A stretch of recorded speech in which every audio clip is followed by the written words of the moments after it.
সাহাবী ইসলামের জন্য এতটাই পাগল পারা হয়ে গেলেন, জিহাদের ময়দানের জন্য যখন পয়গম্বরের পক্ষ থেকে হুকুম চলে আসলো হযরতে হুনাইনের যুদ্ধে অংশগ্রহণ করার জন্য হযরতে হুযায়ফা রাদিয়াল্লাহু তাআলা আনহুকে আল্লাহর পয়গম্বরের পক্ষ থেকে কমান্ডার বানিয়ে দেওয়া হলো। আর যেদিন পয়গম্বর মসজিদে নববীর বারান্দায় বসে বসে যখন উনি যুদ্ধের প্রস্তুতি গ্রহণ করবেন সাহাবায়ে কেরামদেরকে নিয়ে, এর ভিতরে ওই সাহাবী উনি উপস্থিত নাই। পয়গম্বর উনি তাকাইয়া দেখলেন হযরতে হুযায়ফা রাদিয়াল্লাহু তাআলা আনহু যুবক মানুষ, তখন ওনার বয়স হলো মাত্র 18 বছরের যুবক। আল্লাহর পয়গম্বর বলেন, আগামীকালকের জিহাদের কমান্ডার আমার সাহাবী হযরতে হুযায়ফাকে দায়িত্ব দিলাম। কিন্তু মজলিসের লোকেরা বলে না গো পয়গম্বর, আপনার সাহাবী হুযায়ফা আজকে তো আমাদের মজলিসের ভিতরে উপস্থিত নাই। আল্লাহর পয়গম্বর খবর নিয়ে দেখলেন মদিনার অন্য একটা গলির ভিতরে এই সাহাবীর আজকের দিনটা হলো বিবাহের দিন। উনি মাত্র আজকে বিবাহ করলেন, এখনো পর্যন্ত ওনার নববধূ উঠাইয়া ওনার বাড়িতে এখনো পর্যন্ত আনেন নাই। এই মুহূর্তের ভিতরে আল্লাহর পয়গম্বর একজন পিয়ন দিয়া পাঠাইলেন, এই পিয়নের হাতে একটা চিঠি রাসূল দিয়া পাঠাইলেন। ওই মজলিসের ভিতরে পিয়নটা চিঠি মুবারকটা নিয়া পয়গম্বরের সাহাবী হযরতে হুযায়ফার হাতে উঠায় দিলেন। হযরতে হুযায়ফা রাদিয়াল্লাহু তাআলা আনহু পয়গম্বরের চিঠি মুবারকটা হাতে নিলেন। হাতে নেওয়ার সঙ্গে সঙ্গে উনি চিঠির শিরোনামটা দেখলেন। এই চিঠির উপরিভাগে লেখা আছে, কাতাবনা ইলা হুযায়ফা মিনাল মাদিনাতিল মুনাওয়ারা মিন জানিবি মুহাম্মাদুর রাসূলুল্লাহ সাল্লাল্লাহু আলাইহি ওয়াসাল্লাম। এতটুকু দেখার সঙ্গে সঙ্গে ওনার আর বোঝার বাকি রইল না। উনি মুহূর্তের ভিতরে মজলিসের ভিতর থেকে উঠে এবার লাফ মেরে ওনার ঘোড়ার উপর উঠে যায়। উপস্থিত মুরব্বীরা যারা উপস্থিত ছিলেন সকলেই মিলে হতবাক হয়ে গেলেন। হে পয়গম্বরের সাহাবী হুযায়ফা, আজকে তোমার বিবাহ সম্পন্ন করা হলো, এখনো পর্যন্ত তোমার নববধূ উঠাইয়া আনা হয় নাই, তাহলে তুমি এখন কোথায় চলে যাও? অথচ বিবাহের মজলিসের ভিতরে মিষ্টি বা শরবত বিতরণ চলতেছে। আল্লাহর পয়গম্বরের সাহাবী ডাক দিয়া বলে, হে মুরব্বিয়ানে কেরাম, এই মজলিসের ভিতরে আল্লাহর পয়গম্বরের পক্ষ থেকে আমার কাছে চিঠি পাঠানো হয়েছে। এখনো পর্যন্ত যদি আমি পয়গম্বরের দরবারে হাজিরা না দিই, তাহলে আমার জন্য আমার নববধূর চেহারাটা দেখা আমার জন্য হারাম হয়ে যাবে। মজলিসের লোকেরা ডেকে ডেকে বললেন, না, এই মুহূর্তের ভিতরে তোমার চেহারাটা এখনো দেখে নাই তোমার বধূ, আর তুমিও তোমার নববধূর চেহারাটা দেখো নাই। নববধূর চেহারাটা দেখাও তো নবীর সুন্নত, তাহলে এই সুন্নতটা পালন করে যাও। হযরতে হুযায়ফা ডাক দিয়া বললেন, না, আপনারা মজলিসের ভিতরে থাকেন, আমি আল্লাহর পয়গম্বরের সাথে সাক্ষাৎ করে আবার মুহূর্তের ভিতরে চলে আসতে পারবো। আল্লাহর নবীর কাছে দেখা করার জন্য ঠিক ওই মুহূর্তের ভিতরে রওনা করলেন। রওনা করে দেখেন পয়গম্বর মসজিদে নববীর বারান্দায় সাহাবায়ে কেরামদেরকে নিয়ে পূর্ব দিকে হেলান দিয়া উনি সাহাবায়ে কেরামদেরকে নিয়ে দিক নির্দেশনামূলক আলোচনার ভিতরে উনি বসে গেলেন। আর যখন উনি ঘোড়ার থেকে নামার আগে আগে পয়গম্বর উনাকে দেখলেন, দেখার পরে দিয়া বড় খুশি হয়ে গেলেন। বাবা হুযায়ফা আসছো? উনি বললেন, আসসালাতু ওয়াসসালামু আলাইকা ইয়া রাসূলুল্লাহ, লাব্বাইকা ওয়া সাদাইকা ইয়া রাসূলুল্লাহ। আল্লাহর নবী, বিশ্ব নবী মুহাম্মাদুর রাসূলুল্লাহ সাল্লাল্লাহু আলাইহি ওয়াসাল্লাম সাহাবায়ে কেরামদেরকে বয়ান করেন, ও সাহাবায়ে কেরামরা, আমার এই উপস্থিত মজলিসের ভিতরে এমন কোন মুসলমানের সন্তান তোমাদের ভিতরে আছে কিনা, যেই মুসলমানের সন্তানটার জীবদ্দশায় প্রতিদিন কোনো অন্য আমল না করলেও ওই মানুষটার আমল নামায় দৈনিক 1000 করে নেকি উপার্জন করা যায়। এই মজলিসের ভিতরে যত সাহাবায়ে কেরামরা ছিলেন হযরতে সাদ ইবনে আবি ওয়াক্কাস রাদিয়াল্লাহু তাআলা আনহু উনি বলেন, আমার পার্শ্ব দিয়া যেই সাহাবী বসা ছিলেন ওই সাহাবী প্রশ্ন করলেন, ইয়া রাসূলুল্লাহ, ওগো আল্লাহর পয়গম্বর, যদি কোনো মানুষ সারা দিনের ভিতরে কোনো আমল নাও করে এরপরেও বিনা পুঁজিতে লভ্যাংশের ব্যবসা কেমন করে হয়? আল্লাহর পয়গম্বর গো, আমাদেরকে মেহেরবানি করে এই হাদিসের ব্যাখ্যাটুকু স্পষ্ট করে দিলে ভালো হয়। আল্লাহর পয়গম্বর ঘোষণা করলেন, হে নবীর সাহাবীরা, যখন কোন মজলিসের ভিতরে অথবা রাস্তায় চলার বেলায় যদি কোনো মুসলমানের সন্তান সুবহানাল্লাহর তাসবিহটা অথবা যদি আলহামদুলিল্লাহর তাসবিহটা পড়ে, এই মানুষটা যদি 100 বার পাঠ করে নিতে পারে, আল্লাহর পক্ষ থেকে তার উপর অনুগ্রহ এবং দয়া করে ওই মানুষটার 100 ওই তাসবিহটা পাঠ করার বিনিময়ে আল্লাহ সেটাকে 10 দিয়া পূরণ দেন, গুণ দিয়া থাকেন। এবার বলেন, 100কে যদি 10 দিয়া গুণ দেওয়া হয় তাহলে কত হয়? আপনাদের অঙ্কে মিলানো যায়? 100কে যদি 10 দিয়া গুণ দেয় তাহলে কত হয়? কত হয়? 1000 হয়। আল্লাহর পয়গম্বর বলেন, যখন কোন মুসলমানের সন্তান 100 বার যদি এই ধরনের কোন তাসবিহ পাঠ করে নিতে পারে, আল্লাহর পক্ষ থেকে তখন ফেরেশতাদেরকে অনুমোদন দেওয়া হয়, ও রহমতের ফেরেশতারা, অমুকের ছেলে অমুক সেই সাকরাজ এলাকার ভিতরে আমি আল্লাহর তাসবিহটা পাঠ করেছে 100 বার, আমি আল্লাহ তোমাদেরকে হুকুম করে দিলাম ওই ছেলেটা সাকরাজ এলাকার মানুষটাকে আল্লাহর পক্ষ থেকে তারা আমল নামায় এই 10 দিয়া গুণ দিয়া ওই ব্যক্তির আমল নামায় 1000 নেকি বরাদ্দ করে দাও।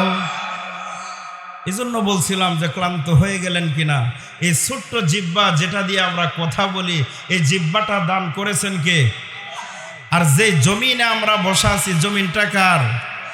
তাহলে যেই বান্দা আমি কথা বলতেছি বা শুনতেছি, এই বান্দাটাকে সৃষ্টি করেছেন কে?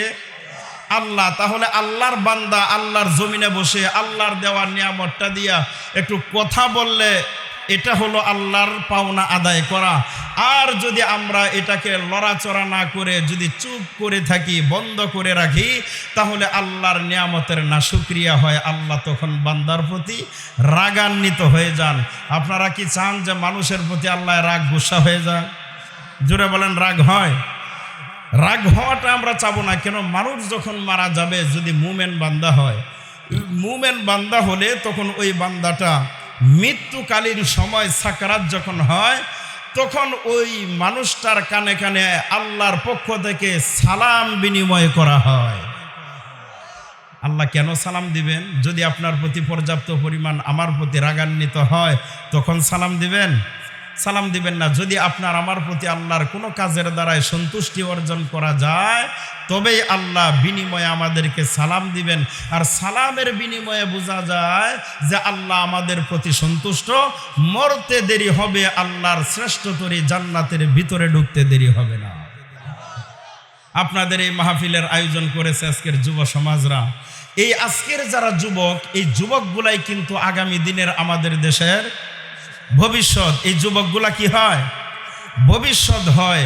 আজকের এই যুবকরা ইচ্ছা করলে এই মাহফিলের আয়োজন না করে বিলের ভিতরে, চড়ার ভিতরে একটা গানের আয়োজন করতে পারতো কিনা? আপনাদের যুগে এখনো এই দেশে কোনো গানের আয়োজন হয়? আগে এক সময় হইতো না?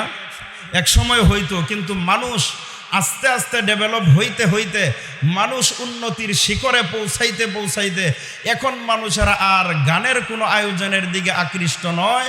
বর্তমান আমাদের দেশের যুবকেরা ইসলামের ছোঁয়ায়, কোরআন হাদিসের আকর্ষণে আকর্ষিত হইয়া এখন এরা গান বাদ্যযন্ত্র এগুলাকে ব্যতি রেখে আল্লাহর কোরআনের মাহফিলের ব্যবস্থা করে এই সন্তানগুলা, যেই মাগুলা তার পেটে ধারণ করেছে, হাসরের ময়দানে এই সন্তানগুলাকে উসিলা করে তার মা বাবার নাজাতের জরিয়া হিসাবে কবুল হতে পারে। আগেকার যুগে ইসলামের শুরু লগ্নে ইসলামের যত খেদমত হয়েছে সর্বপ্রথম যুবকদের দ্বারাই হয়েছে। সর্বপ্রথম যুবকদের দ্বারাই হয়েছে। কারণ হযরতে আবু বকর সিদ্দিক রাদিয়াল্লাহু তাআলা আনহু যখন ইসলাম ধর্মটা গ্রহণ করলেন, তখন ওনার বয়স ছিল মাত্র 37 বছর। হযরতে ওমর ফারুক রাদিয়াল্লাহু তাআলা আনহু যখন ইসলাম ধর্ম গ্রহণ করেন তখন ওনার বয়স ছিল মাত্র 26 বছর। হযরতে আলী রাদিয়াল্লাহু তাআলা আনহু যখন ইসলাম ধর্ম গ্রহণ করেন তখন ওনার বয়স ছিল মাত্র 8.5 বছর। তাহলে ইসলামের শুরু লগ্নের যুগটা যুবকের দ্বারায় খেদমত না বৃদ্ধদের দ্বারা? যুবকের দ্বারা। আপনারা আবার মন খারাপ করেন না, তাহলে আমরা ফেল হয়ে গেলাম না, বিষয়টা এরকম না। আপনারা যারা আছেন আপনারা কি একসময় আমাদের মতো এরকম যুবক ছিলেন না? ওই সিঁড়িটা পাড়ায় তো এই পর্যন্ত আসছেন। এই যুবকদেরকে মাথার ছায়া যদি আপনারা দেন, মুরব্বীরা দেন, তাহলে এই সমস্ত যুবকের দ্বারা এলাকার ভিতরে দিনকে দিন প্রজন্মের পর প্রজন্ম আরও আস্তে আস্তে সমাজের ভিতরে যত ধরনের অশালীন অসামাজিকতা আছে সবগুলা পরিবর্তন হইয়া একটা ইসলামিক রাষ্ট্র হিসাবে সভ্যতার সমাজ আপনাদেরকে তারা উপহার দিতে পারবে। কথা বিশ্বাস হয় না মনে হয়? আর এই যুবকদেরকে আল্লাহর রাসূল নিজে সম্মান করেছেন। আল্লাহর রাসূল নিজে সম্মান করেছেন কেন? যুবকদের দ্বারা সর্বপ্রথম খেদমত ইসলামে আল্লাহ নিয়েছেন। আল্লাহর পয়গম্বরের একজন সাহাবী হযরতে জারির রাদিয়াল্লাহু তাআলা আনহু রাসূলের বয়ানের মজলিসে উপস্থিত হলেন। পয়গম্বর মজলিসের ভিতরে যখন বয়ান করেন তখন ওই মজলিসের ভিতরে হযরতে জারির রাদিয়াল্লাহু তাআলা আনহু উপস্থিত হয়ে দেখেন ওই মজলিসের ভিতরে বসার মতো কোনো জায়গা পাওয়া যায় না। পয়গম্বরের সাহাবী মাহফিলের এক কর্নারে দাঁড়াইলেন। আল্লাহর পয়গম্বর বয়ান করতেছেন, হঠাৎ করে উনি তাকায় দেখলেন ওই মাহফিলের কর্নারের দিকে যেই সাহাবীকে দেখা যায় ওনার নাম হলো হযরতে জারির রাদিয়াল্লাহু তাআলা আনহু। ওনার দিকে লক্ষ্য করে আল্লাহর পয়গম্বর সাল্লাল্লাহু আলাইহি ওয়াসাল্লাম ওনার চাদর বা রুমাল মুবারকটা এইভাবে গুছাইয়া উনি হযরতে জারিরের দিকে নিক্ষেপ করে দিয়া বলেন, হে জারির, বসার মতো মনে হয় জায়গা পাইতেছো না, তুমি আমি পয়গম্বরের এই রুমালটা বিছাইয়া এই মাহফিলের এক সাইডে দিয়া তুমি বসে বসে আমি পয়গম্বরের বয়ান শুনতে পারো। পয়গম্বরের নিজস্ব রুমালটা উনি সিটকে দিলেন হযরতে জারির রাদিয়াল্লাহু তাআলা আনহুর দিকে। হযরতে জারির রাদিয়াল্লাহু তাআলা আনহু উনি আবেগাপ্লুত হইয়া রাসূলের আন্তরিকতা দেখে ওনার চক্ষু দুইটা দিয়া অজরে পানি ঝরতেছে, আর রুমালটা হাতে নিয়ে উনি এইভাবে চুমু খায়া বলেন, আকরামাকাল্লাহু কামা আকরামতানি ইয়া রাসূলুল্লাহ, হে আল্লাহর পয়গম্বর, আমি একজন সাধারণ সাহাবী, আপনি আমার প্রতি যে সম্মান দেখাইছেন আল্লাহ যেন এটার প্রতিদানে আপনাকে কোটি কোটি গুণ মর্তবা আপনার আল্লাহর কাছে যেন মর্তবা হয়। আমি দোয়া করি আল্লাহ যেন আপনাকে কোটি কোটি গুণ মর্তবা আপনার বৃদ্ধি করে দেন। তাহলে যুবক সাহাবীরা যেরকম ইসলামের জন্য, নবীর জন্য, কোরআনের জন্য পাগল পারা ছিল, অনুরূপভাবে আল্লাহ এবং রাসূলও ওনাদের প্রতি এইরকমভাবে আকৃষ্ট হইয়া ওনাদেরকে সম্মান দেখাইছেন। তাহলে বোঝা গেল ইসলামের সর্বপ্রথম খেদমতগুলা যুবকদের দ্বারাই ইসলামের হয়েছে। কথা বলেন ঠিক কিনা? আপনাদের এলাকার যে যুবকরা আজকে এই মাহফিলের ব্যবস্থা করেছে, কালকে আবার এ কথা বলিয়েন না যে কি আর সভা করলাম মিয়া, মানুষই তো হইল না। যদি এ কথা বলেন তাহলে তাদের মনে কষ্ট পেয়ে যাবে। তাদেরকে উৎসাহিত করতে হবে, তোমরা যা করছো বাবা ভাতিজা, তোমরা যা করছো এগুলো খুব ভালো করছো। যদি এইভাবে তাদেরকে উৎসাহিত করেন আগামী দিন তারা আপনাদেরকে নিয়ে আরো বড় আকারে একটা মাহফিলের ব্যবস্থা ইনশাল্লাহ করতে পারবে। আর যদি মনটা ভেঙে দেন তাহলে আগামী বছর ওই কোনায় গিয়ে বক্স বাজাবে। বক্স বাজায় আপনাদের এলাকায়? বাজায় নাকি বক্স? এখন কয় না বক্স বাজায়। এই বক্সের আওয়াজের দ্বারায় মানুষের ক্ষতি হয় না লাভ হয়? আপনারা কোনটা বুঝেন? বুঝে বলবেন, আমার কথাই বলতে হবে না। ক্ষতি হয় না লাভ হয়? ক্ষতি হয়। পরে যে ছেলেরা বাজায় এদেরকে কোনোদিন বাধা দিছেন? হয়তো টাকাও তো আপনারাই দেন যে বাবা 500 টাকা নেও, আজকের মতো পিকনিকটা করে আসো। এই যে বক্সটা বাজাইয়া নিচের মাটিটা পর্যন্ত কাঁপায়া ফেলে, এই ছেলেগুলা কি আমাদের দেশের না আপনাদের? আপনাদের এলাকার না? কাহারো ভাই হয়, কাহারো ভাতিজা হয়, কাহারো ছেলে হয়, কাহারো নাতি হয়, এরকমই তো। তো এই বক্সগুলা যখন বাজায়, বক্সগুলা বাজানোর প্রতিক্রিয়া কি দাঁড়ায় দেখেন। এই বক্স বাজানোর কারণেই কিন্তু আল্লাহর পক্ষ থেকে বিভিন্ন সময় অনর্গল গজব নাজিল হয়। ঢোল তবলার গান বাজনা মাথায় লয় গুনার বোঝা, ঢোল তবলার গান বাজনা মাথায় লয় গুনার বোঝা, দিন ইসলামের পথে তোমরা চলো রে সোজা, দিন ইসলামের পথে তোমরা চলো রে সোজা। গ্রামগঞ্জে রাস্তার মোড়ে বক্স বাজানোর আসর হয়, বক্স বাজানোর কারণে তো দেশে ভূমিকম্প হয়। কিছুদিন আগে ভূমিকম্প হয়েছে না আপনাদের এলাকায়, টের পাইছিলেন? গ্রামগঞ্জে রাস্তার মোড়ে বক্স বাজানোর আসর হয়, বক্স বাজানোর কারণেই তো দেশে ক্ষুধার গজব হয়।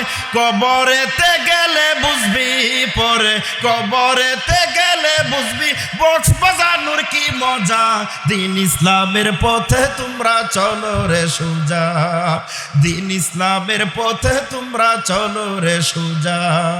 ঢোল তবলার গান বাজনা মাথায় লয় গুনার বোঝা, দিন ইসলামের পথে তোমরা চলো রে সোজা। সঙ্গীতটা বলা আমার উদ্দেশ্য না, শুধু একটা পয়েন্ট আপনাদেরকে বোঝানো। এবার বলেন, যে এলাকায় যে ছেলেরা বক্স বাজায় তখন কি অল্প সাউন্ডে বাজায় না অনেক সাউন্ডে বাজায়? ওই সাউন্ডটা বাজানোর সময় আপনাদের এলাকায় কি কোনো বৃদ্ধ মানুষ অসুস্থ অবস্থায় গড়ে থাকে না? তখন কি এই মানুষটার কষ্ট হয় না আরাম হয়? কষ্ট হয়। ওই মুহূর্তের ভিতরে এলাকার মধ্যে কোনো মহিলার পেটে গর্ভবতী অবস্থায় বাচ্চা থাকে না থাকে না? সবার তো আর থাকবে না, দুই একজনেরই তো থাকবে। তখন ওই পেটের সন্তানটা কি বলে যে আহা, যেই জগতে আমি যাওয়ার জন্য তৈরি হলাম আল্লাহ আমাকে পাঠানোর ব্যবস্থা করলেন, আজকে ওই জগতের মানুষ বুঝি এতই খারাপ, যাওয়ার আগে আমার দুই কান বধির করে দিতেছে আওয়াজের ঠেলায়, আমি না জানি ওখানে যাওয়ার পরে আমার অবস্থাটা কি দাঁড়ায়। তখন পেট থেকে এই বাচ্চাটা অভিশাপ দিতে থাকে। এবার বলেন, যে এলাকাতে বক্স বাজায় ওই এলাকার ভিতরে গুরুস্থানে কোনো মুর্দা আছে না নাই? তখন এরা কি বৈশা বৈশা আপনাদের জন্য শুকরিয়া আদায় করে? এবার বুঝেন, আমি যে বাবার সন্তান, আপনি যেই বাবার সন্তান, ওই বাবার রেখে যাওয়া সম্পদ কিন্তু আমরা বুক করতেছি। কথা তো এটাই। যেই বাবা আপনাদের নেত্রকোনা বাজারে গিয়ে মিষ্টির দোকানে তাকাইছিল, মিষ্টি খাবে বলে মনে আশা ছিল, মিষ্টির দিকে তাকাইয়া তার জিহ্বার পানিটাও পড়েছিল, কিন্তু মিষ্টি না খাইয়া ছেলের ভবিষ্যৎ উজ্জ্বল করার জন্য সেই টাকাটাকে বাঁচাইয়া পকেটে করিয়া 5 মাইল হাইটা বাড়িতে আসছে, গাড়ি দিয়ে আসে নাই, ভাড়া খরচ হবে কেন? আমার জীবন তো প্রায় শেষ লগ্নে, তো আমার ছেলেটা যেন ভবিষ্যতে আরামে স্বাচ্ছন্দ্যে থাকতে পারে, এই জন্য আমি ছেলেটার জন্য টাকাগুলা সঞ্চয় করে রেখে গেলাম। আজকে ওই সম্পদ বুক করে নেওয়ালা সন্তান বাবার গুরুস্থানের পাশে গিয়ে বক্স বাজায়। এরকম কিছু সন্তান আছে বাপ দাদাদের কবরের পাশে গিয়া মোবাইলটা 2 হাতে নিয়ে এরপরে গোলাগুলি মারে, আছেন এরকম? তো ওই কবরওয়ালা, যেই কবরওয়ালা নিজে মিষ্টিটা না খাইয়া টাকাটা জমাইছিল পকেটে, রিক্সা দিয়া না আইসা অটো ভাড়াটা বাঁচাইছিল আমার জন্য, আজকে ওই ব্যক্তির সম্পদ ভোগ করে আমি কেমন সন্তান হইলাম? আমি যে পাবজি ফ্রি ফায়ার খেললাম, আমি যে বাবার দাদার কবরের পাশে বসে আমি যে বক্স বাজাইলাম, এই কবরওয়ালা কিয়ামত পর্যন্ত আমার উপর অভিশাপ দিবে। আর এই সমস্ত আসক্ত কিছু ছেলেরা দেখবেন বাপ দাদাদের জমি জামাগুলা অল্প কিছুদিনের ভিতরে বিক্রি কইরা পরে গাট্টিটা গুল করে আস্তে করে গার্মেন্টসে যায়। অথচ বাবাই রেখে গেছিল কত আশা করে যে আমার সন্তানটা জমি কিনতে না পারলেও অন্তত আমার সন্তানটা আমার রেখে যাওয়া সম্পদটা ধরে রাখলে তার 14 পুরুষ খাইতে পারবে। কিন্তু ওই যে ওই আশা নিরাশা হয়ে গেল সন্তান মানুষ না করার কারণে। সুতরাং এই কারণে সন্তান মানুষ করার ক্ষেত্রে ইয়া আইয়ুহাল্লাযীনা আমানু আতিউল্লাহ, 2 নম্বরে ওয়া আতিউর রাসূল, 2টা পয়েন্টের দরকার। এই 2টা পয়েন্টের উপর আমরা থাকার চেষ্টা আছে তো ইনশাআল্লাহ? সকলের আছে তো ইনশাআল্লাহ? আল্লাহর পয়গম্বরের একজন সাহাবী ইসলামের জন্য এতটাই পাগল পারা হয়ে গেলেন, জিহাদের ময়দানের জন্য যখন পয়গম্বরের পক্ষ থেকে হুকুম চলে আসলো হযরতে হুনাইনের যুদ্ধে অংশগ্রহণ করার জন্য হযরতে হুযায়ফা রাদিয়াল্লাহু তাআলা আনহুকে আল্লাহর পয়গম্বরের পক্ষ থেকে কমান্ডার বানিয়ে দেওয়া হলো। আর যেদিন পয়গম্বর মসজিদে নববীর বারান্দায় বসে বসে যখন উনি যুদ্ধের প্রস্তুতি গ্রহণ করবেন সাহাবায়ে কেরামদেরকে নিয়ে, এর ভিতরে ওই সাহাবী উনি উপস্থিত নাই। পয়গম্বর উনি তাকাইয়া দেখলেন হযরতে হুযায়ফা রাদিয়াল্লাহু তাআলা আনহু, যুবক মানুষ, তখন ওনার বয়স হলো মাত্র 18 বছরের যুবক। আল্লাহর পয়গম্বর বলেন, আগামীকালকের জিহাদের কমান্ডার আমার সাহাবী হযরতে হুযায়ফাকে দায়িত্ব দিলাম, কিন্তু মজলিসের লোকেরা বলে না গো পয়গম্বর, আপনার সাহাবী হুযায়ফা আজকে তো আমাদের মজলিসের ভিতরে উপস্থিত নাই।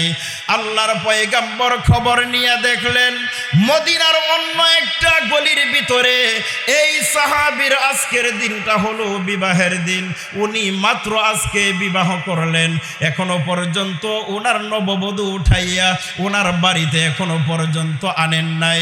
এই মুহূর্তের ভিতরে আল্লাহর পয়গম্বর একজন পিয়ন দিয়া পাঠাইলেন, এই পিয়নের হাতে একটা চিঠি রাসূল দিয়া পাঠাইলেন। ওই মজলিসের ভিতরে পিয়নটা চিঠি মুবারকটা নিয়া পয়গম্বরের সাহাবী হযরতে হুযায়ফার হাতে উঠায় দিলেন। হযরতে হুযায়ফা রাদিয়াল্লাহু তাআলা আনহু পয়গম্বরের চিঠি মুবারকটা হাতে নিলেন। হাতে নেওয়ার সঙ্গে সঙ্গে উনি চিঠির শিরোনামটা দেখলেন। এই চিঠির উপরিভাগে লেখা আছে, কাতাবনা ইলা হুযায়ফা মিনাল মাদিনাতিল মুনাওয়ারা মিন জানিবি মুহাম্মাদুর রাসূলুল্লাহ সাল্লাল্লাহু আলাইহি ওয়াসাল্লাম। এতটুকু দেখার সঙ্গে সঙ্গে ওনার আর বুঝার বাকি রইল না। উনি মুহূর্তের ভিতরে মজলিসের ভিতর থেকে উঠে এবার লাফ মেরে ওনার ঘোড়ার উপর উঠে যায়। উপস্থিত মুরব্বীরা যারা উপস্থিত ছিলেন সকলেই মিলে হতবাক হয়ে গেলেন। হে পয়গম্বরের সাহাবী হুযায়ফা, আজকে তোমার বিবাহ সম্পন্ন করা হলো, এখনো পর্যন্ত তোমার নববধূ উঠাইয়া আনা হয় নাই, তাহলে তুমি এখন কোথায় চলে যাও? অথচ বিবাহের মজলিসের ভিতরে মিষ্টি বা শরবত বিতরণ চলতেছে। আল্লাহর পয়গম্বরের সাহাবী ডাক দিয়া বলে, হে মুরব্বিয়ানে কেরাম, এই মজলিসের ভিতরে আল্লাহর পয়গম্বরের পক্ষ থেকে আমার কাছে চিঠি পাঠানো হয়েছে, এখনো পর্যন্ত যদি আমি পয়গম্বরের দরবারে হাজিরা না দিই তাহলে আমার জন্য আমার নববধূর চেহারাটা দেখা আমার জন্য হারাম হয়ে যাবে। মজলিসের লোকেরা ডেকে ডেকে বললেন, না, এই মুহূর্তের ভিতরে তোমার চেহারাটা এখনো দেখে নাই তোমার বধূ, আর তুমিও তোমার নববধূর চেহারাটা দেখো নাই। নববধূর চেহারাটা দেখাও তো নবীর সুন্নত, তাহলে এই সুন্নতটা পালন করে যাও। হযরতে হুযায়ফা ডাক দিয়া বললেন, না, আপনারা মজলিসের ভিতরে থাকেন, আমি আল্লাহর পয়গম্বরের সাথে সাক্ষাৎ করে আবার মুহূর্তের ভিতরে চলে আসতে পারবো। আল্লাহর নবীর কাছে দেখা করার জন্য ঠিক ওই মুহূর্তের ভিতরে রওনা করলেন। রওনা করে দেখেন পয়গম্বর মসজিদে নববীর বারান্দায় সাহাবায়ে কেরামদেরকে নিয়ে পূর্ব দিকে হেলান দিয়া উনি সাহাবায়ে কেরামদেরকে নিয়ে দিক নির্দেশনামূলক আলোচনার ভিতরে উনি বসে গেলেন। আর যখন উনি ঘোড়ার থেকে নামার আগে আগে পয়গম্বর উনাকে দেখলেন, দেখার পরে দিয়া বড় খুশি হয়ে গেলেন। বাবা হুযায়ফা আসছো? উনি বললেন, আসসালাতু ওয়াসসালামু আলাইকা ইয়া রাসূলুল্লাহ, লাব্বাইকা ওয়া সাদাইকা ইয়া রাসূলুল্লাহ। তে চিঠি পাঠাইছেন, এখানে আমি হুযায়ফা উপস্থিত না হইয়া কেমনে থাকতে পারি? আল্লাহর পয়গম্বর বড় খুশি হয়ে গেলেন। এই যে আগামী কালকে হুনাইনের ময়দানে জিহাদে অংশগ্রহণ করবে সাহাবায়ে কেরামদের ভিতর থেকে আমি পয়গম্বর প্রথম সেনাপতি হিসাবে তোমাকে নিযুক্ত করে দিলাম, মতামত কি? উনি বলেন, আলহামদুলিল্লাহ, আগামীকালকে হুনাইনের যুদ্ধের কমান্ডারিং দায়িত্ব পালনের জন্য আমি আপনার সাহাবী সহস্তে উপস্থিত হয়ে গেলাম। আল্লাহর পয়গম্বরের কাছে থাকা অবস্থায় আবার নববধূর পক্ষ থেকে চিঠি আসলো। ওই নববধূ চিঠির ভিতরে লেখেন, স্বামী গো, আজকে মাত্র আমাদের দুইজনের বিবাহে আবদ্ধ হলাম, এখনো পর্যন্ত কেউ কাউকে দেখেও নাই, চিনেও নাই, বাসর করব তো দূরের কথা। আপনি এই মুহূর্তে আমাকে রেখে আল্লাহর পয়গাম্বরের দরবারে চলে গেলেন, মেহেরবানি করে যদি একটু আসতেন তাহলে আমাদের সাথে একটা মত বিনিময় হয়ে যেত, একে অপরকে চিনে রাখতে পারতাম। চিঠি পয়গাম্বরের সামনে এনে দেওয়ার পরে অপর পৃষ্ঠা দিয়া উনি লিখলেন, যাও, আমি এখনো পর্যন্ত পয়গাম্বরের সামনে থেকে উপস্থিত হয়েছি, আর যেতে পারবো না, আবার হয়তো বা দেরি হয়ে যেতে পারে, সুতরাং এটা নিয়ে চিন্তিত হওয়ার কোনো কারণ নাই। এই চিঠি আবার গিয়া নববধূর কাছে পৌঁছাইলো, আবার ওনার পক্ষ থেকে পাল্টা চিঠি আসে। এরকম কয়েকবার আদান প্রদান হওয়ার পরে আল্লাহর পয়গাম্বর হঠাৎ করে দেখলেন এই সাহাবীটাকে বারবার বিরক্তি করা হচ্ছে। পয়গাম্বর ডাক দিয়া বলেন, হে পয়গাম্বরের সাহাবী হুযায়ফা, একের পর এক চিঠি কোথায় থেকে আসে, আর কে তোমাকে বারবার বিরক্তি করে গো হুযায়ফা ডাক দিয়া বললেন, ও গো আল্লাহর পয়গাম্বর, আজকে বিকাল বেলায় মদিনার ওই গলিতে আমাকে বিবাহ করানো হয়েছে, এখনো পর্যন্ত নববধূ আমাকে দেখে নাই, আমিও তার চেহারাটা দেখতে পারি নাই। আল্লাহর পয়গাম্বর বুঝতে পারলেন, আর ডাক দিয়া বলেন, হুযায়ফা, এই মুহূর্তের ভিতরে মজলিসের পক্ষ থেকে আমি পয়গাম্বর তোমাকে রুখসত দিয়ে দিলাম, ছুটি দিলাম, যাও নববধূর সঙ্গে দেখা করে আসো। আমি পয়গাম্বর এখানে উপস্থিত বিদ্যমান, আমি অপেক্ষায় থাকলাম, যতক্ষণ পর্যন্ত তুমি ফেরত না আসবে ততক্ষণ পর্যন্ত আমাকে এখানে বসে থাকতে দেখবা। হযরত হুযায়ফা রাদিয়াল্লাহু তাআলা আনহু এখান থেকে আবার দ্রুত গতিতে ঘোড়াটা দৌড়াইয়া শ্বশুর বাড়ির দিকে রওনা করলেন। রওনা করে বাড়ির গেটে, এরকম গেট আছে, গেটে গিয়ে ডাকতেছে, হুযায়ফার বিবি কোথায়? বারবার চিঠি পাঠাইতেছো আমাকে দেখা করার জন্য, আমি গেটে আসছি, ঘোড়ার পৃষ্ঠদেশ থেকে নামবো না, সুতরাং তুমি আসো, কি বলতে চাও আসো। হযরত হুযায়ফা রাদিয়াল্লাহু তাআলা আনহুর বিবি নববধূ উনি আসলেন কাছে, আয়েশা বলতেছেন, স্বামী মেহেরবানি করে আমাদেরকে বাসর তো হবে না, একটু মেহেরবানি করে আপনি আমাদের ঘরের ভিতরে বসুন, আমি শুধু অল্প সময় আপনার সঙ্গে কথা বলবো। উনি বললেন, এখান থেকে নেমে তোমার সঙ্গে কথা বলবো এতটুকু সময় সুযোগ আমার নাই, কারণ আমি কাকে বসায় রেখে আসছি? কথা বলেন, কাকে বসায় রাখছি? আল্লাহর রসুলকে বসায় রাখছি, আমি যতক্ষণ না যাব ততক্ষণ রসুল ওখানে অপেক্ষায় থাকবেন, সুতরাং দেরি করা সম্ভব নয়। উনি বললেন, দেরি যেহেতু করবেন না, তাহলে মেহেরবানি করে একটু এক গ্লাস শরবত দিয়ে আপনাকে, এই শরবতটা একটু আপনি পান করে নেন, এতটুকু আশা আমার পূর্ণ করেন। উনি বলেন, শরবত পান করার মতো সময়ও আমার হাতে নাই, আমরা হলে মনে করতাম এরকম জিহাদ জীবনে বহুবার আসবে, কিন্তু আজকে নতুন বিয়ে করলাম, নতুন বউ হয়ে আবার জিহাদে যায় কেনা, এরকম বলতাম না আমরা। তো উনি বললেন, শরবত খাওয়ার মতো সময় আমার হাতে নাই, কি জন্য ডাকছো সেটা বলো। উনি বললেন, তাহলে শরবতও যেহেতু পান করবেন না, মেহেরবানি করে একটু আপনি দোয়া করেন, আমি আপনার সাথে দোয়ার ভিতরে আমিন বলবো। তখন হুযায়ফা রাদিয়াল্লাহু তাআলা আনহু বললেন, দোয়াটা তুমি করো, যদি আমিন বলা প্রয়োজন আমি মনে করি তাহলে আমি তোমার সাথে আমিন বলবো, প্রয়োজন যদি না মনে করি তাহলে আমি আমিন বলবো না। এটা শর্ত লাগাই দিছে। দেখেন, ইসলামের জন্য যুবকের কুরবানি কাকে বলা হয়? আল্লাহর পয়গম্বরের সাহাবী ঘোড়ার পিঠের উপর বসা অবস্থায় নববধূ নিজ থেকে দোয়া করেন, আল্লাহ গো, আপনার পয়গম্বরের কাছ থেকে শুনেছি যেই যুদ্ধের জন্য 3 জন সেনাপতি নিযুক্ত করা হয়, ওই যুদ্ধের প্রথম সেনাপতি জিহাদের ময়দানে শহীদ হয়, বাকি 2 জন আপন খিমায় ফেরত চলে আসে। আর যেই জিহাদের জন্য 2 জন সেনাপতি নিযুক্ত করে দেওয়া হয়, সেখানে প্রথম জন শহীদ হয়ে যায়, দ্বিতীয় জন তার আপন খিমায় ফেরত আসে। আল্লাহ গো, আজকের হুনাইনের যুদ্ধের জন্য 3 জন সেনাপতি আল্লাহর পয়গম্বর নিযুক্ত করে দিয়েছেন, তার মধ্যে প্রধান সেনাপতি হিসাবে আমার স্বামী হুযায়ফাকে নিযুক্ত করা হয়েছে।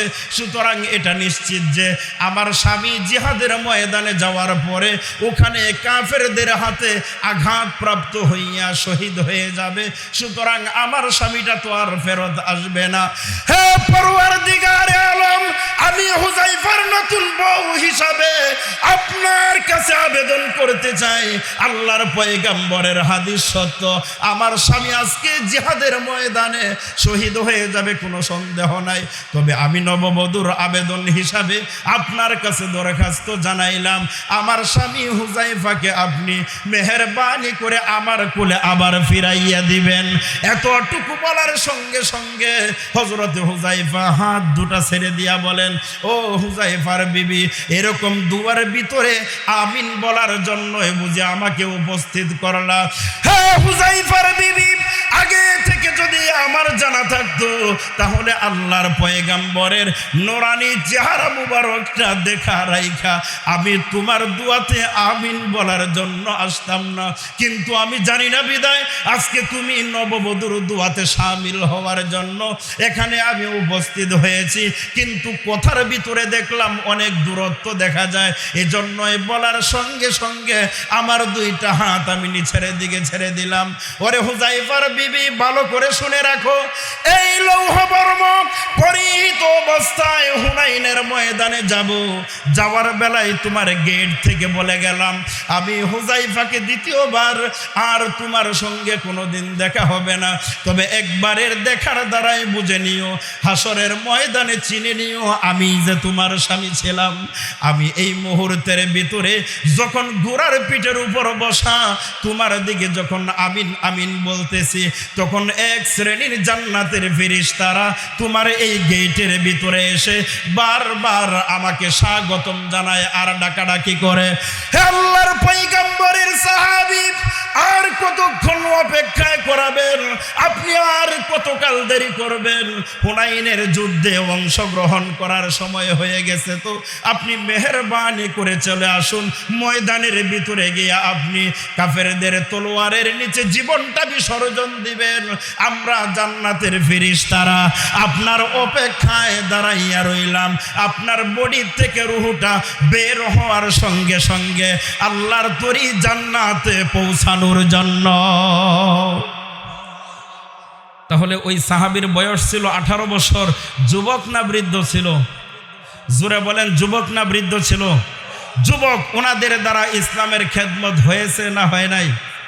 জোরে বলেন, হয়েছে না হয় নাই? হয়েছে। তাহলে আজকে আমাদের সমাজে যে যুবকরা আছে ওনাদেরকে যদি আপনারা এরকম সার্বিক সহযোগিতা করেন, তাহলে এই যুবকরা আগামী দিনের ভবিষ্যৎ হিসাবে আপনাদের এলাকায় ভালো ধরনের এরকম কোনো কাজ তারা করবে না করবে না? জোরে বলেন, করবে না? করবে তো ইনশাল্লাহ, আশা রাখেন তো ইনশাল্লাহ। এইরকম ভাবে যারা মুরব্বী আছেন আপনাদের ছোট্ট ছোট্ট ছেলেদেরকে মাদ্রাসায় এবং দ্বীনি শিক্ষায় সৎ কাজের আদেশগুলোর সাথে অংশীদার করা যাবে না যাবে না? জোরে বলেন, যাবে।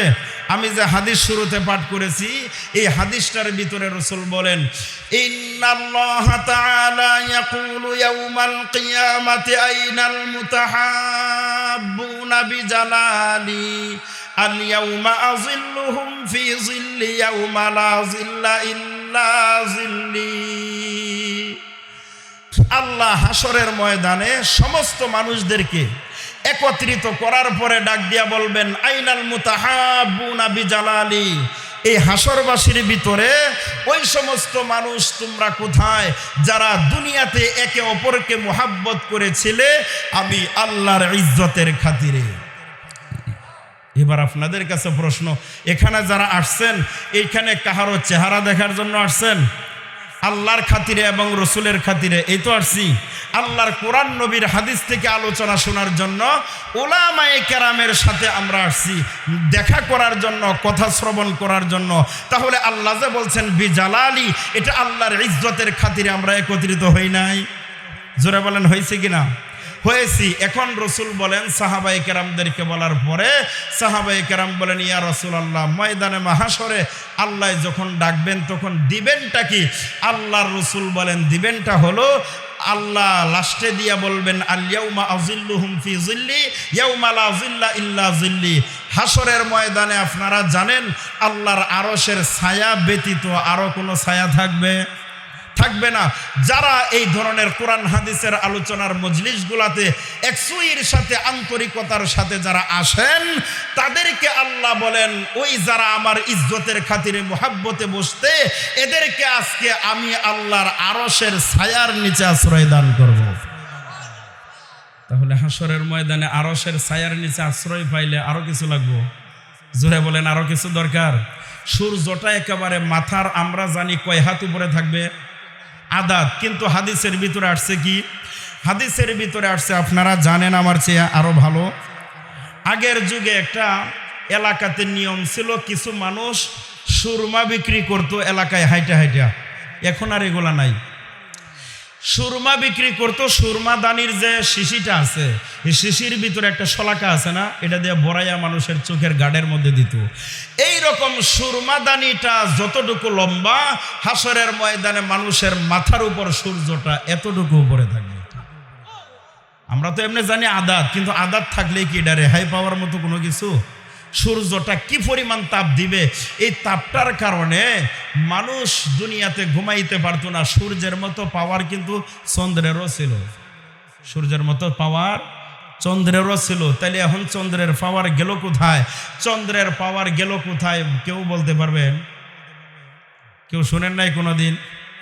সেম সূর্যের পাওয়ার, সেম চন্দ্রের পাওয়ার একই রকম ছিল, কিন্তু একটার পাওয়ারকে আল্লাহ লেস করে দিলেন আর একটার পাওয়ার একবারে পাওয়ারফুলি রাখলেন। কেন? সূর্যের আলোতে মানুষেরা, আল্লাহর রাসূল বলেন আল্লাইলু লিবাসুল লাকুম ওয়ান নাহারু মাআশা, রাত্রিটাকে আমি আল্লাহ বানাইছি মানুষের আরামের জন্য, দিনটাকে বানাইছি মানুষের রুজি তলব করার জন্য, অর্জন করার জন্য। এখন সূর্যের যদি রৌদ্র না থাকে গাছের ফল পাকবে না, সূর্যের যদি রৌদ্র না থাকে জমিনের ধান পাকবে না, সূর্যের যদি রৌদ্র না থাকে সরিষা পাকবে না। এই রকম যতগুলা মানুষের উপস্থিত প্রয়োজন আছে এগুলাকে রক্ষা করার জন্য আল্লাহ সূর্যের আলোকে বিদ্যমান রেখেছেন, আর মানুষের আরামের জন্য আল্লাহ চন্দ্রের আলোকে নিভাইয়া দিয়েছেন। কিভাবে নিভাইয়া দিয়েছেন দেখেন, কথা আসছে এই জায়গায়। আপনারা জানেন রাত্রিবেলায় সারাদিন মানুষেরা কাজকর্ম করে যখন পর্যাপ্ত পরিমাণ ক্লান্ত হয়, গ্রামের কৃষক মানুষেরা সন্ধ্যারাইতে খাইয়া পরে গিয়ে একটা ঘুম দেয়, ফজরের পর পর্যন্ত ফসরব ধরলেও আর ঘুম ভাঙে না, এরকম হয় না?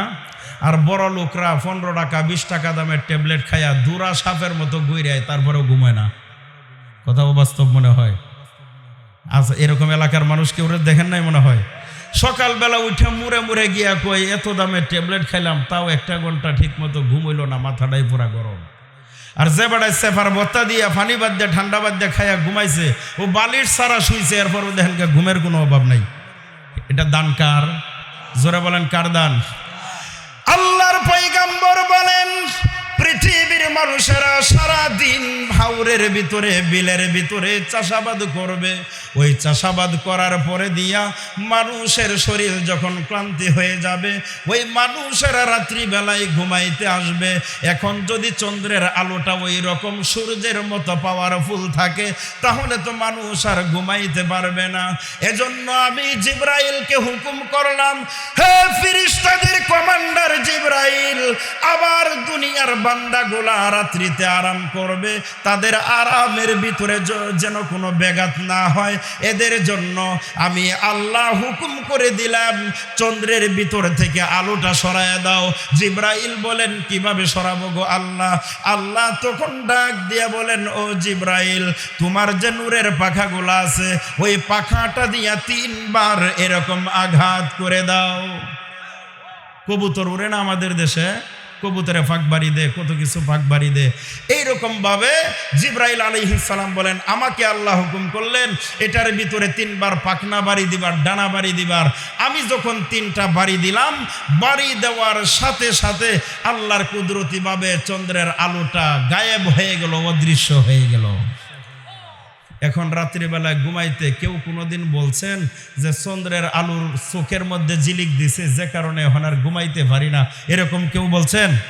চন্দ্রের আলো যতই হোক 14 তারিখের চন্দ্র হলেও চন্দ্রের আলোটা হলো মিষ্টি, সূর্যের আলোটা হলো জাল। মিষ্টির আলো যতই প্রখরিত হোক না কেন এটার দ্বারাই মানুষের কোনো ব্যাঘাত হয় না। এবার আসেন, চন্দ্রের ভিতরে একটা কালো দাগ আছে, দেখছেন আপনারা? কি কয় এটা আপনাদের দেশে? চাঁদের মা, চাঁদের বুড়ি। মাথা ছিললে বাচ্চারা বুড়ো দানের পরে দিয়া ধান ক্ষেতের নাড়ার উপর দিয়া কিছু সুতা উড়ে যায়, আর মানুষেরা ওই কহ আছে না আপনাদের দেশে?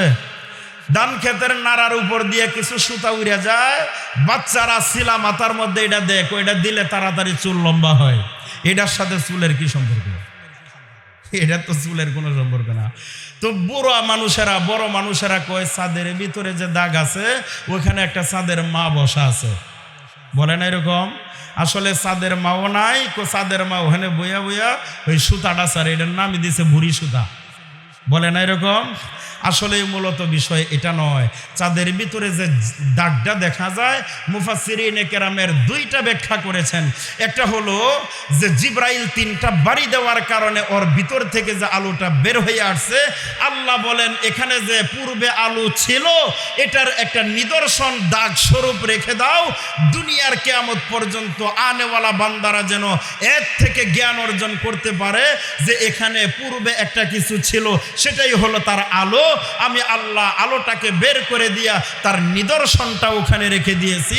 দুনিয়ার মানুষ এখন কয় এটা চাঁদের মা। কথাটা বুঝে আসছে?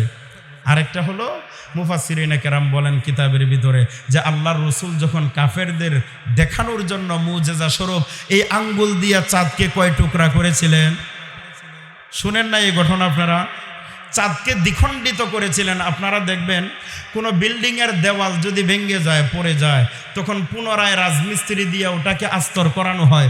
আস্তর করাইলেও কিন্তু ভাঙ্গা দেওয়াল যতই জোরালোক ওখানে একটা স্পট থাইকা যায়, হয় না এরকম? তো আল্লাহ বলেন চাঁদ যে দ্বিখণ্ডিত হয়েছে এটাকে আবার লাগাই দিলাম দুনিয়ার মানুষ যেন দেখতে পারে যে চাঁদ আসলেই 2 খণ্ড হয়েছিল, লাগছে জোড়া ঠিক আছে, কিন্তু এটার একটা দাগ ওখানে আল্লাহ কিয়ামত পর্যন্ত রেখে দিয়েছে। তাহলে এই তো বোঝা গেল নাকি? এই যে এই মাস, বর্তমান যে মাস চলতেছে আরবি কি মাস? রজব মাস না? রজব না? রজবেই তো আল্লাহ রাসূল মেরাজে গিয়েছিলেন, এই রজব মাসে আল্লাহর পয়গম্বর সব এগুলা দেখে আসছে। এই চন্দ্রের দেশে আমেরিকান এক বৈজ্ঞানিক, তার নাম হলো নীল আর্মস্ট্রং, সে চন্দ্র অভিযানে গিয়েছিল। যারা বিজ্ঞান পড়ছেন তারা বলতে পারবেন। এই নীল আর্মস্ট্রং এই বৈজ্ঞানিক চন্দ্র অভিযানে গিয়ে দেখছে যে ওখানে মানুষের বসত করার মতো কোনো কিছু আছে কিনা, বা ওখানে বসত করলে থাকা যাবে কিনা, অথবা জমিনের ফসলাদি ওখানে উৎপাদন করা যাবে কিনা। এই নীল আর্মস্ট্রং সে ওখান থেকে আসার পরে গবেষণা করলো, ওখানে বৈশা গবেষণা তো করছেই। এরপরে ওখান থেকে কিছু ধাতু নিয়ে আসছিলেন এখানে পৃথিবীতে, আমেরিকাতে আইসা সে বলে আমি চন্দ্র অভিযান থেকে 3টা জিনিস পেয়েছি। সেটা হলো চাঁদের দেশে অক্সিজেন বলতে কিচ্ছু নাই, তার লেশ মাত্র নাই। 2 নম্বরের কথা হলো ওই দেশের ভিতরে কোনো ধরনের উর্বরতা শক্তি নাই, ওখানে ফসলাদি ফলানোর মতো কোনো যোগ্যতা নাই। 3 নম্বরে হলো সেখানে অক্সিজেন বলতে কিচ্ছু নাই, সেখানে মানুষ কোনো প্রাণীও থাকতে পারবে না। তবে আমি যে অক্সিজেন নিয়ে গেছিলাম এটা নিয়ে যদি ওখানে গবেষণা করতাম তাহলে অক্সিজেন ফুরাইয়া যাইতো, আমি আবার জীবিত ফেরত আসতে পারতাম না। এ কারণে ওখান থেকে কিছু ধাতু নিয়ে আসলাম। আইসা আমেরিকা বিজ্ঞানাগারে এখানে 6 মাস একাধারে গবেষণা করে আমি একটা জিনিস পাইলাম, সেটা হলো চন্দ্রের ভিতরে যে দাগটা কিসের, এই মূল ধাতু থেকে আমি নির্গত অবস্থায় যা আমি বের করে পাইলাম সেটা হলো কাফেরদের চাপে আল্লাহর রাসূল যে বলেছিলেন চাঁদ দ্বিখণ্ডিত হয়ে যাও, এ আল্লাহর রাসূলের হাতের আঙ্গুলের ইশারার কারণে চাঁদ 2 টুকরা হয়েছিল। আমার ধাতুর থেকে গবেষণা 6 মাস পরে এটাই বের হয়ে আসছে। তাহলে বোঝা গেল এগুলার নিদর্শনগুলা কার? আল্লাহর। এই নিদর্শনগুলা বুঝতে হলে, এগুলার প্রাপ্য প্রতিফলন ঘটাইতে হলে আমার তেলাওয়াতকৃত আয়াতে যাইতে হবে। এই আয়াতে আল্লাহ কি বলেন? ওয়া আতিউল্লাহ ওয়া আতিউর রাসূল। আরেক আয়াতে আল্লাহ বলেন ইন্নামাল মুমিনুনা আল্লাযীনা ইযা যুকিরাল্লাহু ওয়াজিলাত কুলুবুহুম ওয়া ইযা তুলিয়াত আলাইহিম আয়াতুহু যাদাতুহুম ঈমানা। আল্লাহ বলেন দুনিয়ার ওই সমস্ত মানুষ যারা ইমানদার ব্যক্তি হয়, এদের সামনে যখন আমি আল্লাহর নিদর্শন তুলে ধরা হয়, আমি আল্লাহর কোরআনের তেলাওয়াত যখন তুলে ধরা হয়, তখন এদের ওয়াজিলাত কুলুবুহুম, এদের অন্তরটা তখন আস্তে আস্তে আরো ভারী হয়, নিম্নগামী হয়। ওয়াইদা তুলিয়াত আলাইহিম আয়াতুহু, যখন তাদের সামনে তেলাওয়াত করা হয়, যাদাতহুম ঈমানা, তখন তাদের ঈমানের থার্মোমিটারের পাওয়ারটা অটোমেটিক আমি আল্লাহর পক্ষ থেকে বৃদ্ধি করে দেওয়া হয়। 4 প্রকারের মানুষ বিনা হিসাবে জান্নাত পাবে। কয় প্রকারের? জোরে বলেন, কয় প্রকার? 4 প্রকারের মানুষ। 4 প্রকারের ভিতর থেকে 1 প্রকারের মানুষ হলো যাদের সন্তানাদি আল্লাহর কোরআনের হাফেজ হয়, আলেম হয় হাদিসের। এই সমস্ত সন্তানাদির মাতা পিতাদেরকে আল্লাহ বিনা হিসাবে জান্নাত দান করবেন। আপনাদের এলাকায় মাদ্রাসা আছে? কথা বলেন, আছে? ছেলে মেয়ে একটা করে মাদ্রাসায় দেন তো নাকি? খুব কম। যে হুজুর আপনাদের লাইনে দিল তো দাওয়াত খাইয়া দিন পার করা ছাড়া কোনো উপায় নাই। এরা চাকরিও করতে পারবে না, জীবনে কোনোদিন কোনো টাকা পয়সাও কামাইতে পারবে না। হ্যাঁ, এই কথা সত্য। তবে এরা চাকরি না করতে পারলেও, টাকা পয়সা ব্যাংক ব্যালেন্স দুনিয়ার এই বাড়ি গাড়ি না করতে পারলেও, এরা কিন্তু আল্লাহর শ্রেষ্ঠ জায়গা জান্নাতের বাড়ির মালিক বানায়া দিবে। কথাটা বিশ্বাস হয় না মনে হয়? জোরে বলেন, বিশ্বাস হয় না মনে হয়? চাচ্ছিলাম একটা হলো যাদের ছেলে মেয়েরা আলেম হয়, এদের মাতা পিতাদেরকে আল্লাহ নিঃসন্দেহে জান্নাতের মালিক বানায় দেন। 2 নম্বরে হলো যাদের ছেলে মেয়েরা ছোট্ট অবস্থায় মারা যায়। কোন অবস্থায় মারা যায়? নাবালেগ কুলের বাচ্চারা 1-2 বছর বা 1-2 মাস পরে পানিতে পইরা বিভিন্ন কারণে রোগাক্রান্ত হইয়া মারা যায় না? তখন মহিলাদেরকে তাকায় দেখবেন একবারে আল্লাহরে এমনভাবে দুষে মনে হয় যে আল্লাহর সাথে তার কয়েক বছর আগে থেকে ঝগড়া আছে। মরার খোদায় খালি আমারই দেখলো, মরার খোদায় খালি আমাকেই দেখলো। এই যে এরকম করে বুকে আর গালে থাপ্পড় দেয়, এটার দ্বারা আল্লাহর প্রতি অনেক বেয়াদবি হয়, যে কারণে আল্লাহ তার প্রতি নারাজ হয়। আর যদি কোনো মানুষ সন্তান মারা যাওয়ার পরে দিয়াও যদি সে সবরে জামিল ইখতিয়ার করে, তাহলে আল্লাহ বলেন তার জন্য আমি কেমন পুরস্কার দেই, সেই পুরস্কারটা শোনার দরকার আছে আপনাদের। যে কথাটা আগে বলছিলাম, আপনাদের এলাকায় এরকম মহিলা বা পুরুষ আছে আল্লাহরে দোষে যে মরার খোদায় খালি আমার এই বিপদে আছেন? এরকম জোরে বলেন, আছে? আজকের পর থেকে আল্লাহকে আর দুষবেন না। লাভটা কি দেখেন? আল্লাহর পয়গম্বর বলেন হাসরের ময়দানের ভিতরে আল্লাহ সমস্ত মানুষের সামনে ছোট্ট বাচ্চাদেরকে ডেকে ডেকে বলবেন, ও নাবালেগ বাচ্চারা, যাদেরকে আমি দুনিয়ার থেকে মায়ের বুকটা খালি করে বাবার আদরের ধনটাকে টান দিয়া ছিঁড়ে নিয়া আমি আল্লাহর পয়গম্বর 7ম আসমানের উপরে ইব্রাহিম পয়গম্বরের মাদ্রাসায় যাদেরকে আমি ভর্তি করে দিয়েছিলাম। এটা কেন বললাম? মেরাজের রজনীতে আল্লাহর পয়গম্বর গিয়া দেখেন একজন মুরব্বী মানুষ বাইতুল মামুরের দেওয়ালে ঠেক লাগাইয়া বসা, এরকম কিছু ফুলাফান বাচ্চারা সামনে বসা। তখন নবী জিজ্ঞাসা করলেন, ভাই জিবরাইল, এই মুরব্বী মানুষটাকে যেই দেওয়ালে ঠেক লাগাইছে দেওয়ালটা কি এবং বাচ্চারা কারা? তখন জিবরাইল আলাইহিস সালাম বলেছিলেন যে এই বুড়া বেটার নাম হলো হযরতে ইব্রাহিম আলাইহিস সালাম। ওনার সামনে যেই বাচ্চাগুলা বসা আছে দুনিয়াতে নাবালেগ শিশু যাদেরকে আল্লাহ নিয়ে আসেন, এদেরকে আইনা পরে ইব্রাহিম নবীর মাদ্রাসায় ভর্তি করা। হাসরের ময়দানের ভিতরে ইব্রাহিমের পয়গম্বরের এই মাদ্রাসার ছাত্রগুলাকে আল্লাহ ডেকে ডেকে বলবেন, ও বাচ্চারা এবার দাঁড়াও, হাসরবাসীরা ডেকে দেখে দেখে বলবে, আল্লাহ এত ছোট্ট ছোট্ট বাচ্চাদেরকে আপনি এত বড় মর্যাদা মর্তবা দিতেছেন, ব্যাপারটা কি বুঝলাম না।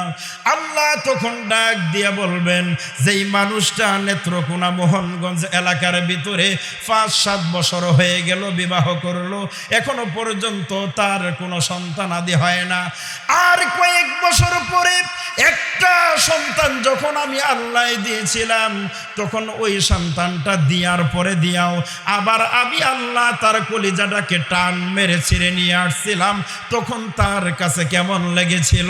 ওই সন্তানের যখন শুকরিয়া আদায় করেছিল, আমি আল্লাহ তখন ফেরেশতাদেরকে হুকুম করেছিলাম, আমার জান্নাতের ভিতরে একটা ঘর নির্মাণ করে দাও। ওই ঘরের সামনে দরজায় লেখা থাকবে, ওই ঘরের সামনে লেখা থাকবে বিসাম্মি বাইতুল হামদ। ওই ঘরের দরজায় সাইনবোর্ড হিসাবে লেখা থাকবে বাইতুল হামদ নামক। আজকে বাচ্চাদেরকে আমি আল্লাহ এই হাসরবাসীর উপস্থিতিতে তাদের মাতা পিতার সম্মানটা বুঝায় দেওয়ার জন্য বাচ্চাদেরকে আমি আল্লাহ পার্সোনাল ডাকাডাকি করলাম। বাচ্চাদেরকে বলবে, দাঁড়াও, আমি আল্লাহর আদালতের সামনে এই কেন আঙ্গুলটা দাঁড়াইয়া বের করে দাও। এই এক আঙ্গুলের ভিতরে তোমার আব্বাকে ধরতে বলো, আর এক আঙ্গুলের ভিতরে তোমার মাকে ধরতে বলো। এই 2 আঙ্গুলের ভিতরে তোমার মা এবং বাবা যারা ব্যথায় ব্যতীত হওয়ার পরে দাও।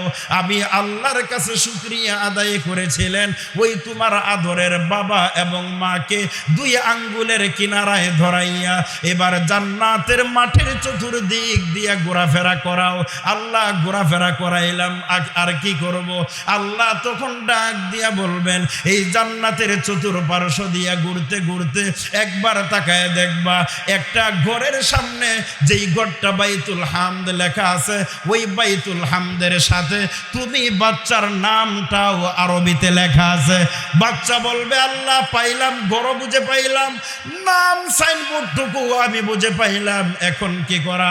আল্লাহ তখন বলবেন, ও বাচ্চা, এই 2 আঙ্গুলের ভিতরে যেই তোমার মা এবং বাবা ধরা আছে, এদেরকে ওই ঘরের দরজার সামনে নিয়ে বলবা, হে আব্বা এবং আম্মা, আমাকে আল্লাহ তার আদালতের ভিতরে যখন ফেরত নিয়ে আসছিলেন, তখন যেই ধৈর্যের পরীক্ষায় পাশ করেছিল, আজকে এই ঘরের দরজায় নামটা লিপিবদ্ধ করে রেখে দিয়েছেন।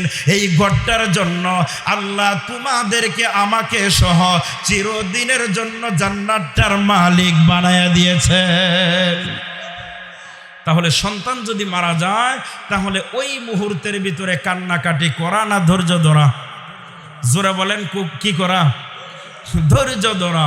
এরকম ভাবে আল্লাহর পক্ষ থেকে যতগুলা হাসরবাসীর মানুষ আসবে, কোনো না কোনো একটা উসিলা করে যারা প্রকৃত মুমিন এবং মুসলমান, এদেরকে আল্লাহ মাফ করার একটা পয়েন্ট তুলে ধরবেন।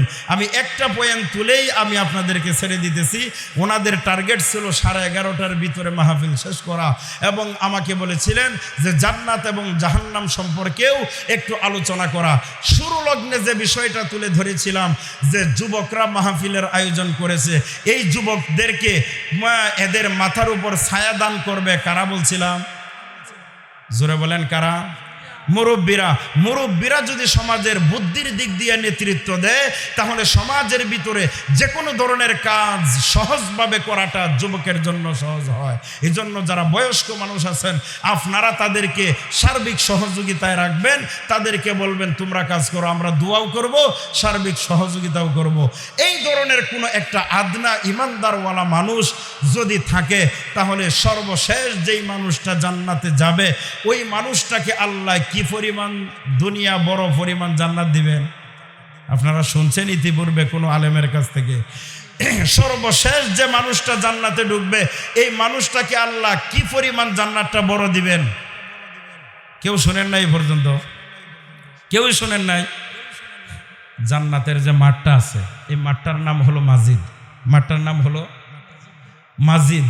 এই মাঠটার ব্যাপারে জিবরাইল একদিন আল্লাহর কাছে দরখাস্ত করে, আল্লাহ আমারে যে তুমি 600 পাখা দিলা, এই 600 পাখা আমি পৃথিবীর মধ্যস্থলে দাঁড়াইয়া এইভাবে পাখা দুইটা মেলাইলে আমি এদিক দিয়ে পৃথিবীর উত্তরের মাথা পাই, এদিক দিয়ে দক্ষিণের মাথা পাই, এই রকম জায়গায় দাঁড়াইয়া পাই। তাহলে এইরকম পাখা আমারে 600 যে দিলা, আমার একটু হিম্মত করতে আসা হয়, সেটা হলো 600 পাখা আমার কাজে এখনো লাগাই নাই। তবে একটা জিনিস আমি টেস্ট করবার চাই, সেটা হলো তুমি যে জান্নাতের মাঠটা বানাইলা, এই মাঠটা একটু আমি ঘুরে দেখবার চাই। আল্লাহ বলেন এটা তোমার দ্বারাই সম্ভব না, পারবেও না। কয় না আমি একটু ঘুরবার চাই। কয় না এটা সম্ভব না। কয় কি বলো আল্লাহ, যেখানে মধ্যস্থলে দাঁড়াইয়া 2 সাইড নাগাল ভাই এরকম ডানা আছে আমার কত 600, তাহলে আমি জান্নাতের মসজিদ নামক মাঠটা পারবো না, এটা কোনো কথা বললা আল্লাহ? আল্লাহ বলেন তোর যখন মনের আশা একটু ঘুরেলা। সে তার 600 ডানা দিয়া একসাথে উড়াইয়া শক্তি প্রয়োগ করে ক্লান্ত হয়ে গেছে। 1 বছর ঘোরার পরে দিয়া, উড়ার পরে দিয়া ক্লান্ত হইয়া যখন আল্লাহর কাছে স্যালেন্ডার হয়, আল্লাহর কাছে কো আল্লাহ আমি যে 1 বছর 600 ডানা দিয়ে ঘুরলাম, এখন আমি কোনো কুল কিনারা বুঝতেছি না, কতটুকু গেলাম বা রইলাম, এখন তুমি বলো আমি কতটুকু অতিক্রম করলাম। আল্লাহ বলে জান্নাতের মসজিদ নামক মাঠটা 600 পাখা দিয়া 1 বছর যে ঘুরলা, মাত্র মাঠের 4 কোণার 1 কোণার 100 ভাগের 1 কোণায়ও গেছো না। তাহলে জান্নাতের মাঠটা কত বড় হবে? এই মাঠটা ঘোরার জন্য আল্লাহ তাকে অনুমতি দিয়েছেন, পাইছেন না। তাহলে এই আল্লাহর ক্ষমতা আছে কিনা যে দুনিয়াটার সমপরিমাণ 10 দুনিয়া শেষ যে ব্যক্তিটা জান্নাতে ঢুকবে, এই ব্যক্তিকে এরকম 10 দুনিয়া পরিমাণ জান্নাত দেওয়ার ক্ষমতা আল্লাহর আসেনি? জোরে বলেন আছে কিনা? সমস্ত মানুষদেরকে ইসলামের জন্য যুবকরা যে কোরবানি করবে, কেন করবে দেখেন, যারা শহীদ হয়, হাদিসের ভিতরে আসছে যে যুবকরা আজকে দ্বীনের জন্য, ইসলামের জন্য, দেশের জন্য শহীদ হয়, এই সমস্ত শহীদ এক একজনে হাসরের ময়দানে 70 জন তাদের ফ্যামিলির থেকে 70 জন জাহান্নামীকে সুপারিশ করে জান্নাতে নেওয়ার অধিকার পাবে।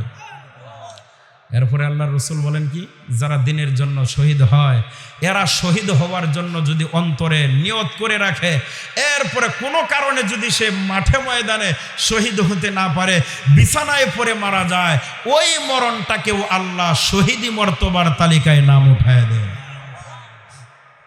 সর্বশেষ যে ব্যক্তিটা জাহান্নামে যাবে, ও জাহান্নামের ভিতরে থাকতে থাকতে একেবারে অঙ্গার হয়ে যাবে, কয়লা হয়ে যাবে।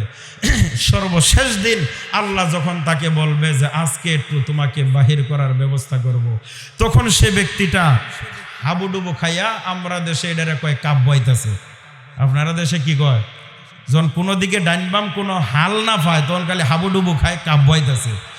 এইরকম ভাবে সে কাব্বায়া ফুরে যাইব, এরপরে জাহান্নামের আগুনে আবার গ্রাস করব, আবার কিছুক্ষণ ফুরাইব, ফুরানির পরে এরপরে মানুষটা আবার হেল্লা দুল্লা ফুইরা এরপরে জাহান্নামের কিনারার দিকে যখন একটু যাবে, তখন আল্লাহকে ডাক দিয়া বলবে, আল্লাহ ইসরিফ হুজুহিহি মিনান নার, আল্লাহ একটু আমার চেহারাটাকে ঘুরাইয়া জাহান্নামের আগুন থেকে একটু অন্য দিকে ফিরাইয়া দাও। আল্লাহ কয় কেন? তখন সে আগুনের দিকে তাকাইয়া বলবে, আল্লাহ ও আগুন, তুমি কত বড় আগুন, তোমার কত ক্ষমতা, যে আগুন আমাকে পুরাইয়া সারখার করে দিলা, অঙ্গার বানাইয়া দিলা, আর সেই আগুন থেকে আল্লাহ আমাকে আজকে কিনারায় নিয়ে যাইতেছে, এটা আমার জন্য বড় সৌভাগ্যের ব্যাপার। ও আগুন, আমি আর কোনোদিন এই আগুনে ঢুকতে চাবো না, আল্লাহ যেহেতু আমার দিকে দয়ার দৃষ্টি ফেলাইছে। এরপরে কিনারায় যাওয়ার পরে আল্লাহ বলবেন কি খবর? সে বলবে, আল্লাহ খবর টবর আর কি জিগান, আর আমি কি উত্তর দেব, এখানে ভাষায় কোনো প্রকাশ করার মতো না। তখন সে এখানে তাকাইয়া দেখবে দূরে একটা গাছ দেখা যায়, তখন আল্লাহর কাছে বলবে, আল্লাহ এই গাছটার কাছে কি আমাকে নিয়ে যাওয়া যায়? আল্লাহ বলবেন শর্ত আছে, যদি গাছের নিকটে আমি নিয়ে যাই, এরপরে আবার কোনো আবদার জানাইবা কিনা।